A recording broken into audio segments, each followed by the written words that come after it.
Hai guys, selamat datang kembali di Republik Rupiah. Jadi hari ini kita ada beberapa aset yang akan kita ngomongin yang sebenarnya menerima kabar cukup baik dan bullish dan mungkin cukup menarik untuk bisa kalian pantau. Penting banget untuk desentralisasi ekosistem kripto nanti ke depannya. Mau tahu apa jawabannya dari aset-aset tersebut? Jangan lupa nonton sampai akhir biar kalian nanti dapat jawabannya. Oke, let's go.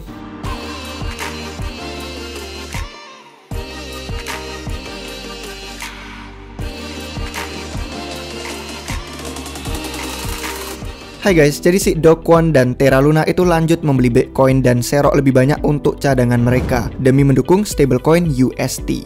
Beberapa waktu lalu tidak ada informasi tentang kapan mereka akan mulai pembelian ini. Banyak orang mulai nebak-nebak dan ada yang merasa itu akan dimulai minggu lalu. Nah, ternyata bener, mereka mulai nyerok Bitcoin.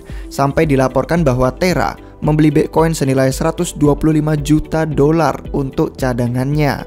Dan ya ada transaksi Etherscan dari dompet Terra yang dikenal seharga 125 juta dolar yang membeli Bitcoin sebanyak itu untuk cadangan mereka. Kalau kalian udah pernah ngikutin nih kabarnya sejak awal, mungkin kalian ingat awalnya ada bocoran mereka akan beli sebanyak 3 miliar dolar. Tapi kemudian ditambah lebih tinggi sama Do Kwon sendiri di Twitter, jadi 10 miliar dolar. Baru minggu lalu aja, Cointelegraph juga mengeluarkan artikel tentang ini. Cointelegraph menghubungi Do Kwon untuk cari tahu apakah mereka sudah mulai beli atau itu hanya sebuah ide dan rumor yang hanya melayang aja di internet. Do Kwon langsung jawab, apa bedanya? Kami udah nyerok Bitcoin. Jadi pergerakan 125 juta dolar yang tadi itu pasti memang yang disiapkan untuk menyerok Bitcoin di waktu mendatang. Menariknya itu gini guys, kalau kalian hitung matematikanya, 125 juta dolar itu cuma sekitar 4,2% dari angka 3 miliar dolar yang tadi disebut. Dan kalau kita ngomongin 10 miliar dolar yang ditambahin sama Do Kwon, itu cuma 1,25% aja yang mereka bilang akan beli. Nah, kalau kita periksa nih grafik harganya, pembelian yang hanya sekian persen kecil ini memompa Bitcoin dari bawah 41.000 dolar menjadi 43.000 dolar.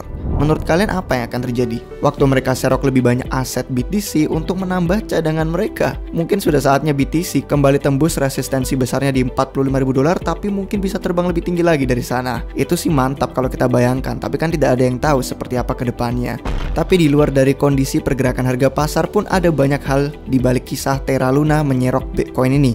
Malah ada berhubungannya sama altcoin lain nih yang mungkin kalian tertarik untuk pantau juga.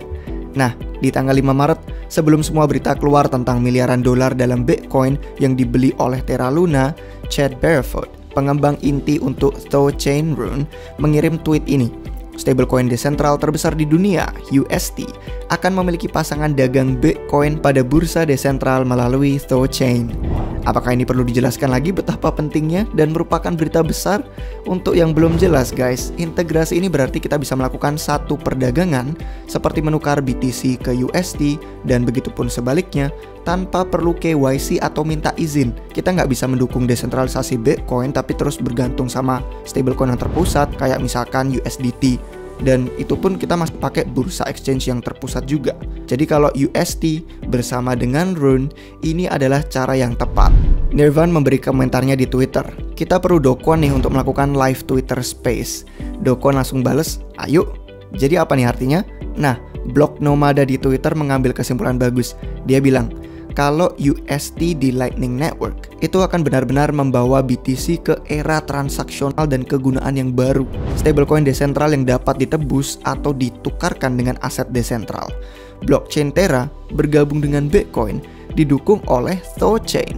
Wow, Lightning Network hashtagnya dia kasih di sana.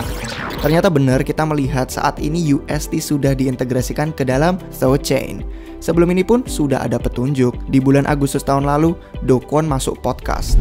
Modern Finance dan Runebase menyimpulkan percakapan itu dalam sebuah blog. Katanya, dalam episode terbaru podcast Modern Finance punya Kevin Rose bersama dengan pendiri dan CEO Terraform Labs Do Kwon, ada potensi yang tinggi dari Thochain untuk bisa membawa Bitcoin dan aset kripto lain yang berbeda ke dalam DeFi.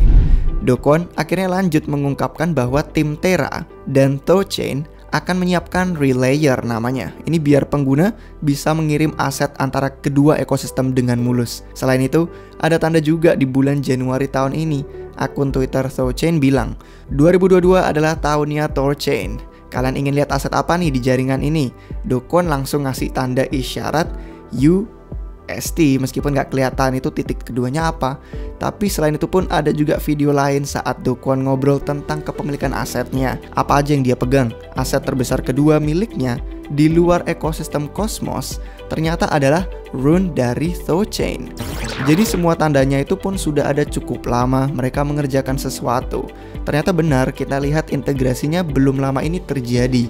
Terra Luna sudah kembali ke titik all time high sebelumnya, bahkan belum ada sebulan lalu mencetak all time high baru. Kalau kalian memantau pasar pun mungkin sempat melihat rune atau THOChain yang juga agak terbang dikit. Mungkinkah THOChain dengan aset rune mereka terbang setinggi Luna? Ya kenapa tidak? Kalau segala sesuatunya berjalan lancar, kemungkinan besar ya bisa menurut kami. Tapi itu pun hanya opini dan kami tertarik untuk melihat pendapat kalian seperti apa di komentar di bawah. Silahkan kalian bagikan kalau kalian ada yang punya aset ini atau mungkin sudah sejak lama meriset THOChain. Ada kemungkinan kami akan membuat video lebih lanjut tentang THOChain ini, tentang sebuah jaringan yang cukup menarik yang bisa menjadi sebuah agregator likuiditas aset-aset di ekosistem kripto dengan lebih mulus dan mudah. Akibatnya, selain kita bisa menjadikan industri ini lebih desentral, kita pun bisa memiliki antarmuka yang cukup ramah pengguna. Jadi kalau kalian nggak mau ketinggalan video ulasan terbaru kami tentang itu nanti waktu kami bikin tentang cara kerjanya, aset, utilitas, dan semua hal terkait dengan THOChain dan rune, silahkan kalian subscribe ke YouTube ini biar nggak ketinggalan video tersebut. Tapi sekiranya ini guys yang bisa kami bagikan untuk hari ini. Gimana menurut kalian? Apakah kalian mulai tertarik nih untuk bisa mulai belajar dan pantau? Apakah ini pantas untuk masuk portofolio kalian? Ingat, tidak ada informasi dari kami yang adalah nasihat keuangan, jadi silakan lakukan riset mandiri kalian dan gunakan dana dingin agar kalian tidak sembrono jika nanti mengalami kerugian atau kehilangan. Karena kami tidak bertanggung jawab sama sekali. Semua kembali pada keputusan investasi kalian masing-masing. Sponsor video kita hari ini adalah dari Matrixport, yang adalah seperti bank kripto, tempat untuk kita bisa mendapatkan penghasilan pasif dari kripto.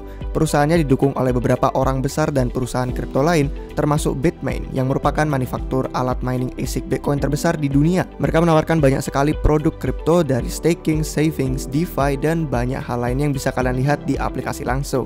Kalau kalian menyetorkan aset ke sana, kalian bisa menghasilkan pendapatan pasif hingga yield 30% per tahun untuk para pengguna baru. Kalian bisa menemukan link untuk download aplikasinya di deskripsi video ini. Setelah kalian masuk nanti bisa cek tampilannya dan produk apa aja yang bisa mereka tawarkan. Silahkan download dan explore untuk yang tertarik menghasilkan pendapatan pasif dari kripto dengan kenyamanan dan kemudahan dari HP aja. Terima kasih guys untuk kalian semua yang sudah menonton sampai akhir. Jangan lupa juga untuk follow akun media sosial lain yang kami punya, yang semua linknya akan tersedia di deskripsi di bawah video ini. Sampai jumpa kalian semua lagi di video yang berikutnya guys. Cheers!